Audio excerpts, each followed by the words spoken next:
right? So, when we're doing the Peruvian necktie, we're in a sprawled position, okay?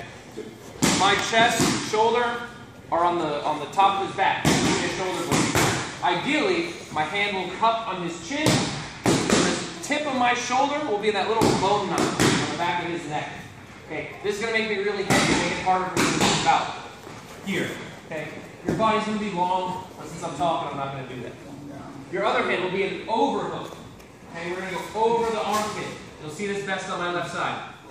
I always go neck side hand, palm down.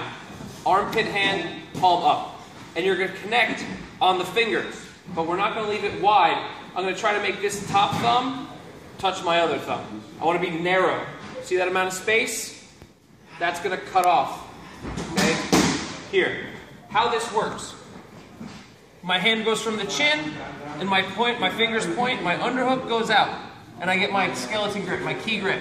And I pinch my elbows together. Okay? Now, I need to shift my weight to the far side. Okay? So in this case, my right arm is the choking arm. So my head goes to the hip on my right side. Here. Now, I'm not leaving my arms bent. I'm making them straight so that I still have tension on his neck. As I push, my right foot will step up. My left knee will go a little bit deep. My right foot steps over his head. I want the bottom of my hamstring by my butt on the back of his neck. Right now, there's actually a bunch of space between my hand and his neck. But this is fine because we have to move. If I'm too tight, I won't have enough space. Okay? So my arms are straight, elbows are locked out. His head is under my thigh. My face is over his thigh on the far end. This is going to give me the room to move this leg and hip.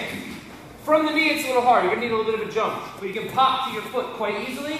And as soon as you get to your foot, do like a roundhouse kick over his back and sit on your butt. So we're here, up, over, and sit. Okay? I don't have any pressure here because I'm not squeezing. But you see the angle?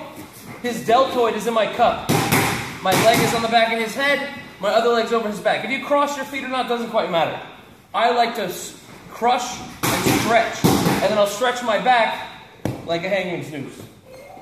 We'll do this on the opposite angle so you guys can see where my hands are at. So my left hand's on his chin, my right hand's the overhook.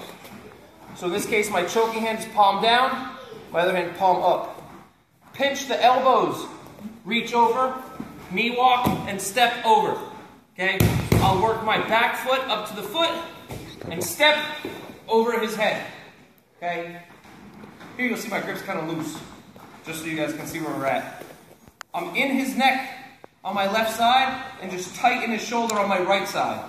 Okay? I'm going to create tension in my legs and lean back. What's happening is his head is on the back of my thigh. So as I push, I'm pushing his head over my hand. Very much like a guillotine, where you crunch and it shoves the head down, except you're using your legs. Make sense? Want to see it again? We'll do this a little quicker. Hands in, lock it up. Shift your weight and step. Whip and sit. Sweet.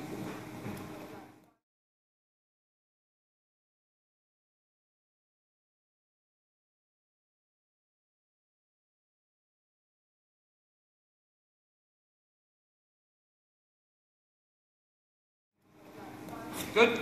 Good. Let's go.